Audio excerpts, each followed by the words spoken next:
everyone. On behalf of Meghalaya State Women's Commission, I'd like to extend my warmest gratitude and welcome to you all today. We're here to talk about how to keep our minds, our thoughts, and feelings healthy and vibrant so that we can all flourish and live together happily as a community. Today, we are truly honored to have with us Dr. Jasmine M Lyngdoh. Thank you for being here with us today, ma'am. Thank you, Emily. Thank It's you. a pleasure to be here with you. Yes, and we're truly excited to have this conversation, a very important conversation about mental health. Thank you once again, Doctor, for being here with us. To start simple, can you tell our viewers and listeners, in a way that everyone can grasp, what is the true meaning of having a healthy mind? I think we have reached that stage of our civilization where we need to understand various concepts on how to improve our health. So this question is very important because many a times we do confuse mental health and mental disorders. Okay. So I want to talk to you about what this healthy mind is. A healthy mind is a mind of a person who has the capability for self-awareness. What do we mean by that? Somebody who can understand their thoughts, their feelings, and their behavior. Also, it is the ability to adapt to situations. Life has many surprises for us. True. So true. And they may not go as per our desires. Yes. But do we adapt to that? Or do we feel that we are in that hardship for a longer time than is required? Then it is also the ability to regulate our emotions. We are born with certain emotions. And as the time is passing, there's so many of emotional dysregulations that is happening in our youth, and especially in the roles that we play now. We are easily frustrated, and those are expressed in negative emotions. Okay. When we have dysregulated emotions, it will impact the way that we behave. So I am not saying that we should not feel. Feeling is just a part of emotions. But knowing and naming and identifying an emotion and regulating that so that it is to our advantage. It's so important for us to do that. Then it is also, a healthy mind says that we have to cope with our adversities. You know, at every transition of life, we are going through so much of changes. And sometimes we are using very unhealthy coping behaviors. So, you know what? Everything is habitual. The minute we start using one coping strategy which is unhealthy, we keep on using them until it becomes very detrimental for us. Okay. So there's so many healthy coping mechanisms that we can look at. Then we are also looking at ways in which a person is able to stabilize themselves so that they reach their full potentials.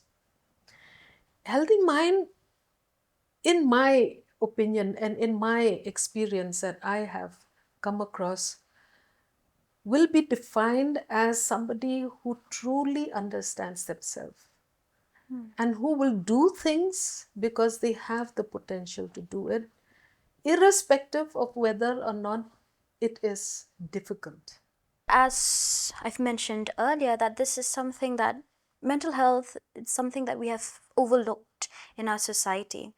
Now, how does the culture we live in or the environment we work in shape the way we talk or don't talk about mental health? And adding to that question, um, what advice would you give to someone who is afraid of seeking professional help? That stigma of, the fear of being judged. When we are talking about mental health, we are talking about well-being. We are talking about the ability to find satisfaction in life, to keep ourselves happy, to overcome, our adversities, to be able to contribute to our society, to be that one person who is able to define their own goals and not be easily swayed by what people tell us. So, along those lines, we see that culture has a big stigma about It does. mental health, where we have used words that are very detrimental to us. We have used words like kabir, madness, insanity. Those have been words that have been there before this whole understanding of mental health came. Now, when our culture is continuously having those false beliefs, so sometimes this dysregulation in our body is not even something that we can control. Why, I will say, because when we face any adversities in life, we have what is called a stressful situation. Okay.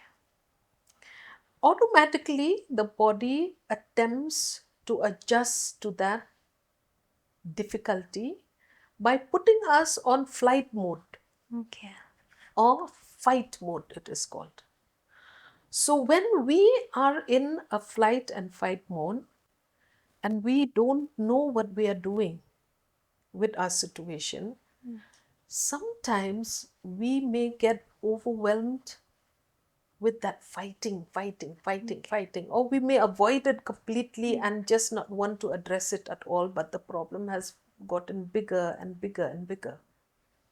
So, in that situation, when society sees the abnormal behaviors that come because of dysregulations of the body, okay, what does it mean?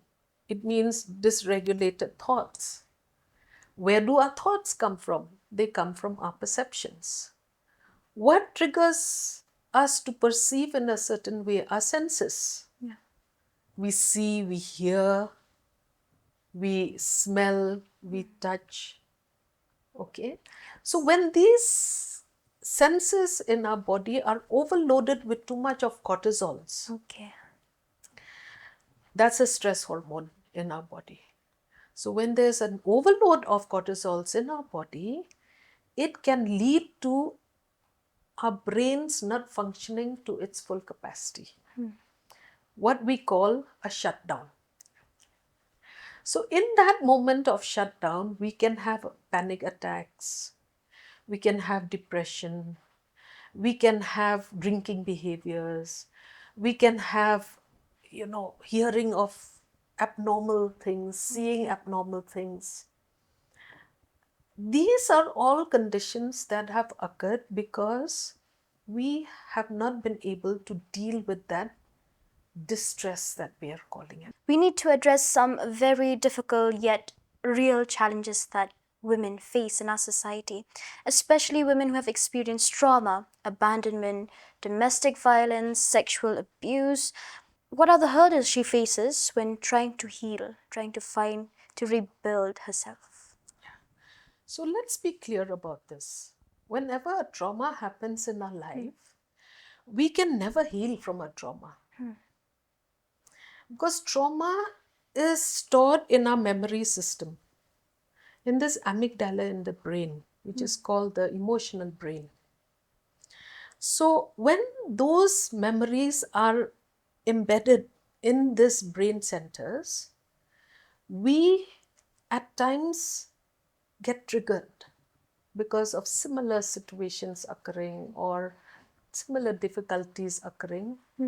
And it is said that we should not expect a person who has undergone any trauma to completely heal from that trauma. Look, there's always a flip side to everything. It doesn't mean that that person has to be dysfunctional throughout. Because when we are helping through therapy, through communication, through personal assistance for that person who has experienced that trauma, what we are doing for that person is building up their resilience. So I don't want to sound very unmindful, or I don't want to sound insensitive by telling a person that, look, you have experienced your trauma, congratulations, you have become more matured in your life. No, it's never like that, because there's a lot of fear that's attached with trauma. But a person who experiences trauma will always be vulnerable to those situations and events that are similar to the traumatic situation that they experience.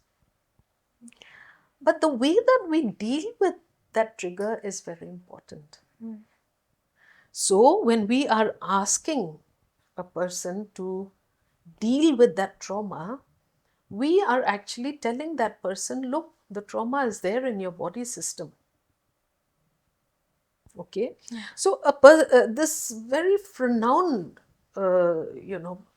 psychotherapist, Bessel van der Kolk, in his book, The Body Keeps the Score, beautifully explains that the impact of trauma and dysfunctions are so important when we are dealing with any person who has undergone a post-traumatic stress disorder. So what is it that happens in a post-traumatic stress disorder? We have what is called a shutdown. Because of the overwhelming emotions, and that, when there's emotions in our body, negative emotions in our body, it sends a signal to our organs to produce what is called cortisols. Cortisols is good when we are dealing with some amount of stress, because it helps us to perform better. But too much of cortisol can make a person brain shut down, what is called a brain fog. And they lose track of what they're doing. They lose sense of time. They re-experience that trauma again and again and again. They don't get sleep. They're not able to normalize their other functions because of that traumatic event. So I must say that the important thing which we have to help anybody who has gone through any post-traumatic stress disorder is to help them gain their independence in life, and help them to understand where that that emotion is coming from. One of the things that we really have to do when we are dealing with people who have undergone trauma is that ego defense. All of us have an ego defense that protects us from breaking down, that protects us from having that psychotic breakdown that we call it. So when we are assisting a person with trauma, we are actually helping that person to understand that if my body is going into if my muscles are numbed, it's not that actually something is happening to the body, but it's just that maybe a thought has been triggered, and that thought has made me so fearful that I feel numb. So there's so many responses that are there. Okay, even lack of sleep is one of those responses. We teach them a lot of sleep hygiene. We teach them mindfulness. We teach them emotional regulations. We teach them how to be more expressive, because anything that we keep too much in our brain centers, in our mind, it just keeps on multiplying, what we call overthinking. Yes. So by writing it down, we have actually addressed those thoughts.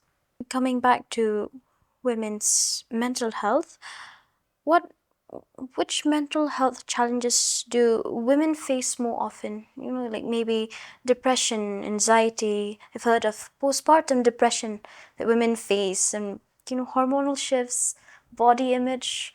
You know, how would what advice would you give to women who are experiencing all of these challenges? And In the past, we did think that there was a marked difference, gender difference in male and females, okay, experience of distress. Now what we are seeing is that no, okay, there's equal number of males as there is to females in all kinds of emotional disorders. So when we are talking about depression, okay, yes, it is happening in both males and females. Depression now is not looked at as a psychological only thinking problem. It's looked at as a serotonin imbalance. So that happens in both males and females. Postpartum is likely to happen in females after they have delivered their child, where the body goes through these emotional imbalance that we call it. We also have young children having their premenstrual blues that we call it, okay, which is largely a female okay, component. But now we hear so much of discussions about postpartum even in males. okay. A It's lot of our interesting. males, okay, because of what they're, or the roles that they're playing, like it's a big responsibility even for a male to have a family and to have children that he has to provide for, that he has to take care of. So he can have the same kind of hormonal imbalance. Okay. Yeah. So I would say that now in this age today, okay, equal importance is given to both males and females with regards to all psychiatric problems. Okay. But maybe what happens in males is that their inability to express these can make them hide those conditions that they have and not seek help. So Yes. you can have maybe more likely that they are likely to turn to substance use or Okay. alcohol or smoking even, which are all actually substances that alters the brain functions. Since we've brought that stigma of men, being able to express their feelings or emotions, sometimes men do feel like they're being ostracized if they're, you know, expressing their feelings. What do you have to say about that stigmatization? Yeah. One thing which I can say regarding this is that our cultures assign certain roles to our males by giving them certain descriptions, like for example, in the Khasi culture, we say, Rangkat Arbor, okay, or maybe, in the Indian culture, we'll say that, like manliness, I think these are gender centric terms that now we really have to get rid of. Yeah. Okay. Uh, if society does not permit, okay, equal opportunities for males and females to grieve, a lot of our men actually, due to grief, have just, withdrawn themselves completely from society. So I think now we are in that stage of life where both males and females have to be given an opportunity to ensure that their well-being is adequately addressed. So when they have, issues of, even a relationship breakdown, so much is happening in our families now. There's so much of pressure in the way that, our families are having to provide. This financial disparity is growing up by the day. Job unemployment is making everybody so, worried. So I think we should have, enough programs for both males and females, to deal with those stressors in their lives. And a thought came to my mind when I've met a few of my friends, and sadly, there have been cases that, they have been raped, but they don't dare speak out. Fear of being judged, or fear of, being ostracized by their own family members. And it's quite sad to see that some of my friends have faced all of that. So, a young girl being raped at such a young age, and, being naive, does not know what to do. What advice would you tell that person? How can they come out of it? How do they deal with that trauma? Yeah. So I think it's important for us to stop hiding and denying any problems that can dysregulate our mind, dysregulate our emotions, and dysregulate our relationship. You see, two things that we really have to look at. One is emotional dysregulation, and one is code dysregulations, how we deal with each other. So when we have young people who have been traumatized by, rape, or by, we have so many of forms of rape. It can even happen in families where, there's a legal commitment, It's important for the society to see the problem as it is, accept the problem as it is, and listen to the victim who has undergone that difficult experience or that traumatic experience. Many a times we say that for the sake of family, shame. We always boil it down to shame. We always boil it down to,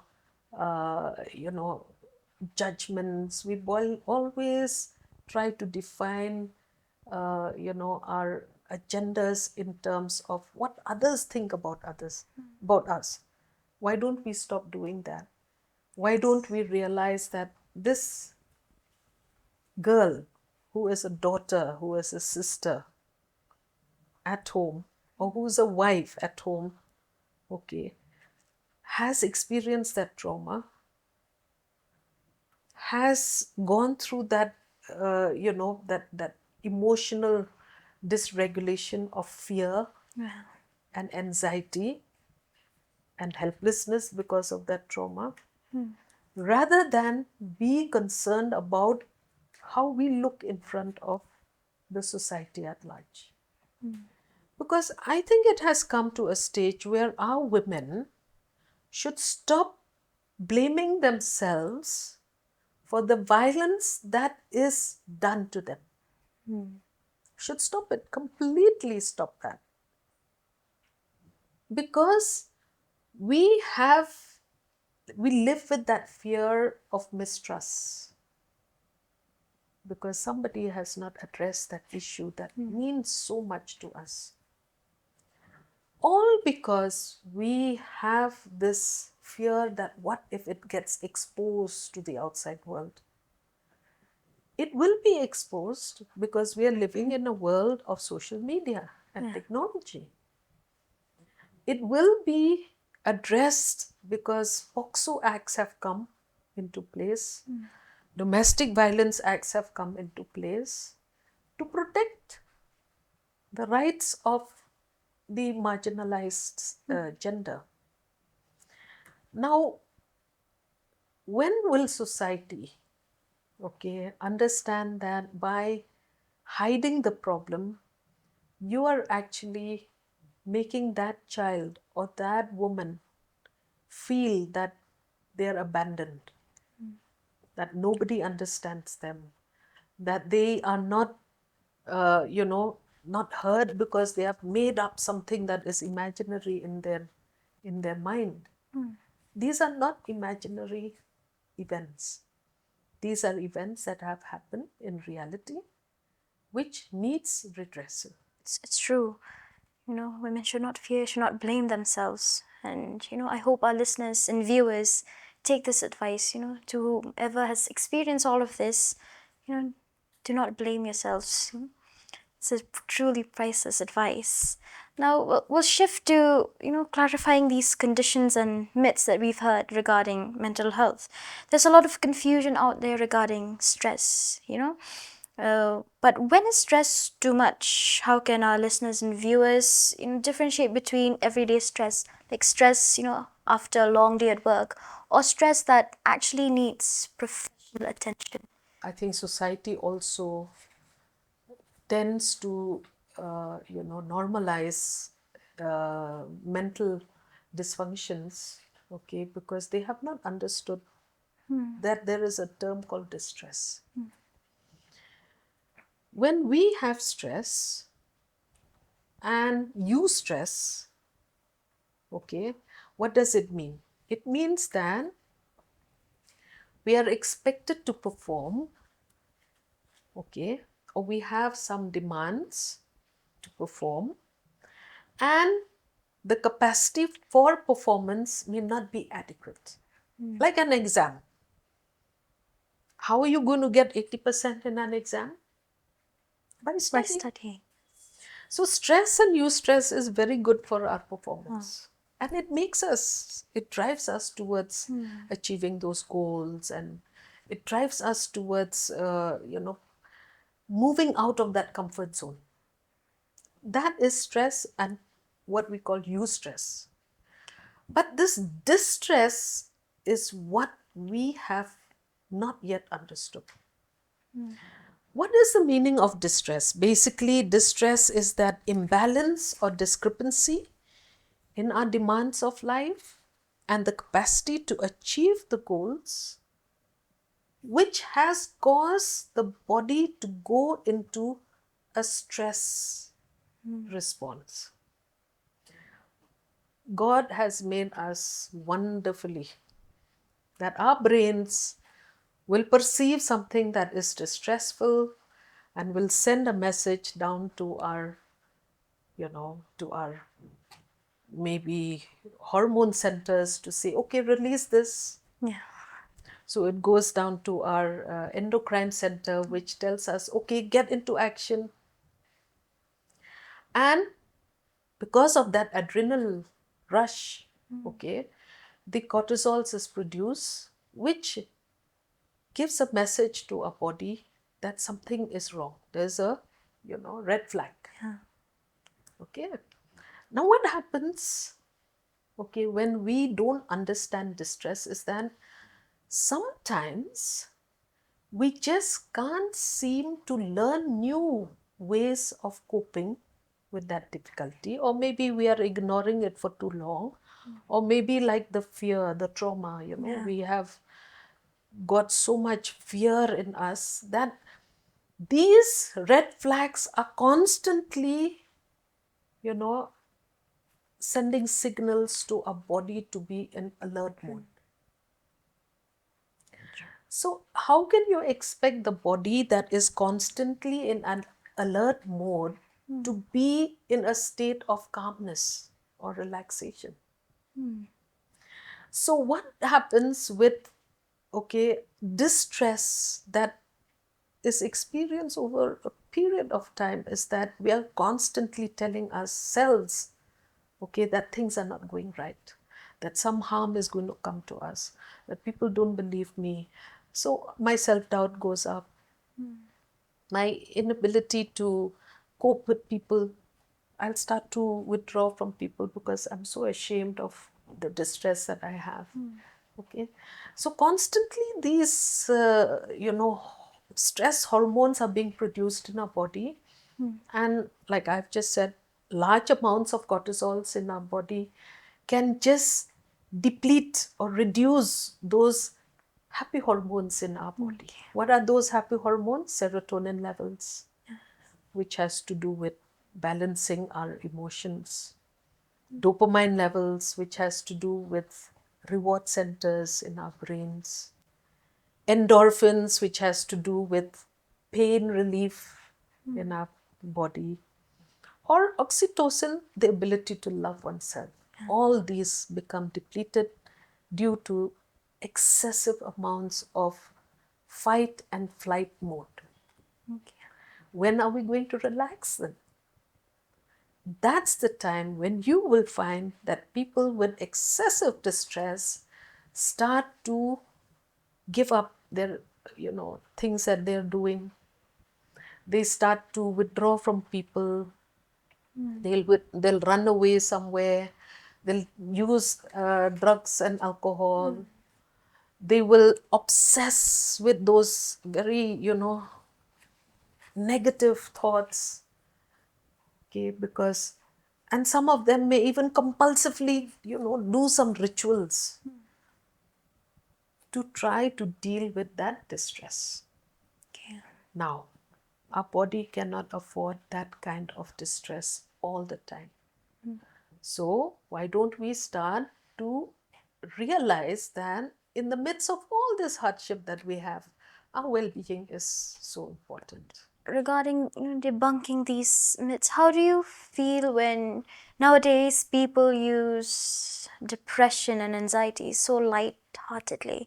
It's a light matter. They would, we would often hear people say, I'm depressed today, or I got an anxiety attack. But as I've heard, there's a difference between clinical anxiety and actual anxiety that all humans actually do have.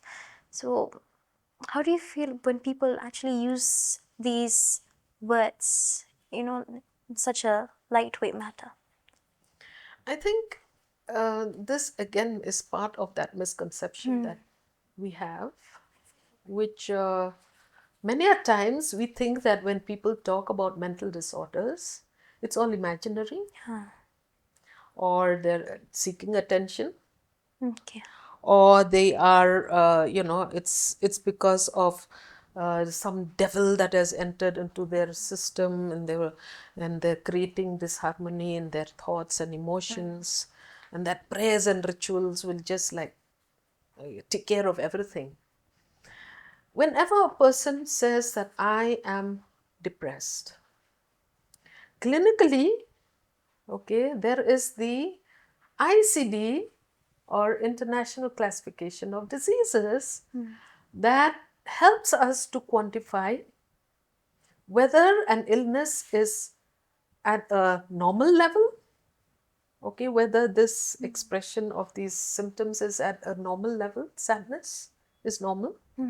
But when we talk about hopelessness, helplessness, worthlessness, these are the three tribes of, of negative depression that we call it. Okay. So we have to use those criteria to be able to differentiate between, normal amounts of stress and what is called distress. Okay. Whenever a distress is there, even if they're saying, I'm feeling anxious, we have to pay attention to it, because I will say one thing is that if we don't address it, that they're having those difficulties, maybe they may just become habitual Okay. to those negative thoughts. So I personally feel that what we tell ourselves and our brains is actually what makes us also in our actions and our emotions. Yes. So when I'm constantly telling myself that I am anxious, let's address it. Yeah. And let's see, maybe they need, well-being measures instead of medicine. So there's a difference between whether they need just, psychotherapy, or whether they need, medications to, reduce that imbalance that is there with their serotonin levels or different chemicals in the brain centers. Many people are ready to, take the next step, that is going for therapy. They want to explore the idea of therapy. What kind of resources would you recommend for someone who is just wanting to explore the idea of therapy but isn't sure where to start? Our emotions are part of ourselves. If we have certain emotions that just doesn't seem to help us, okay, then let's go towards exploring any literature. Any literature. I usually use Kindle. Okay. It's an e-learning library, which you can just subscribe to it, and then it's a yearly subscription of very minimum amount, and you get hundreds and hundreds of guidebooks and self-development books. E-library means you don't even have to carry those books with you. You can just download it in your mobiles. Okay, but those are important,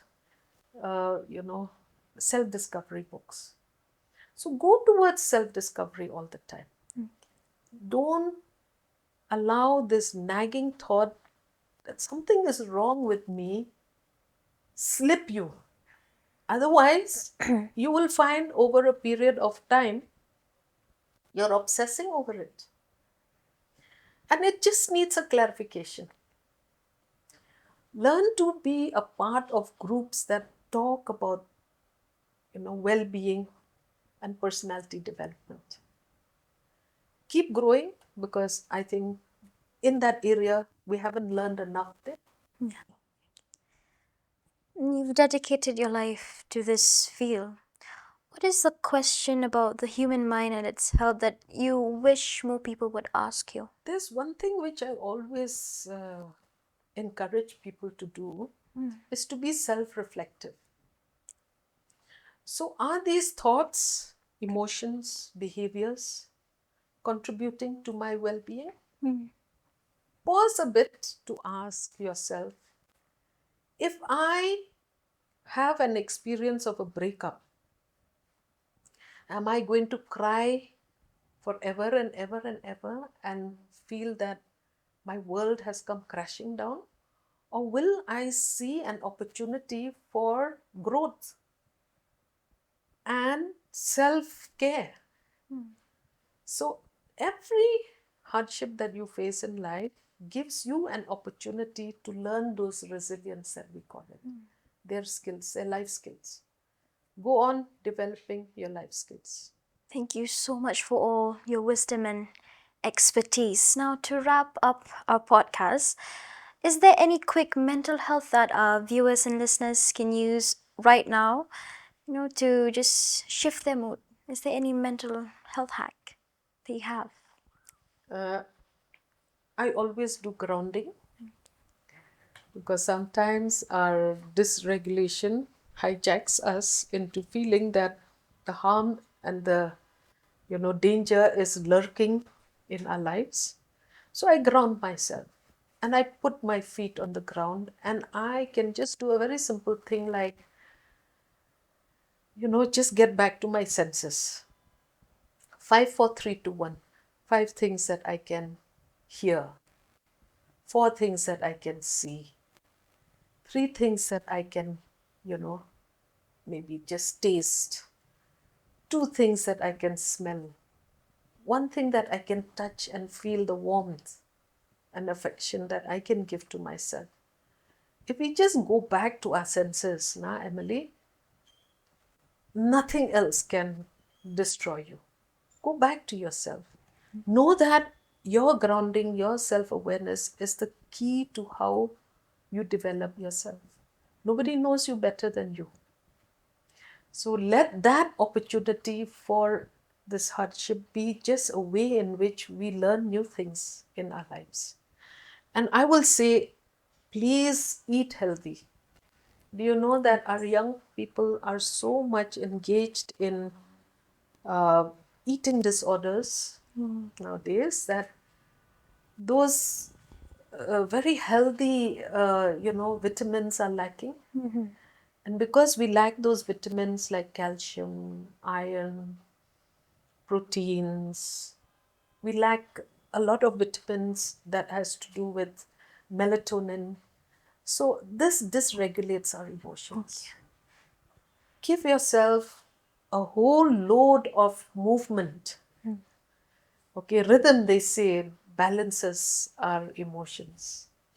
So rhythm, you can see that young people, whenever they feel a little distressed, then they go to their music, or they learn a new song, or let those ugly stories be part of a beautiful song that you can create.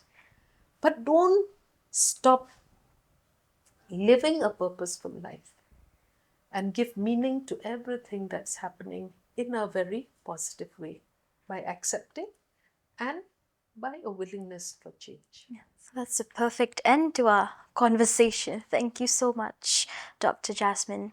On behalf of the Meghalaya State Women's Commission and from all our viewers and listeners, we would like to thank you for joining us, for sharing your expertise, your wisdom. It was truly empowering and very helpful, and I'm sure our audiences loved it as well.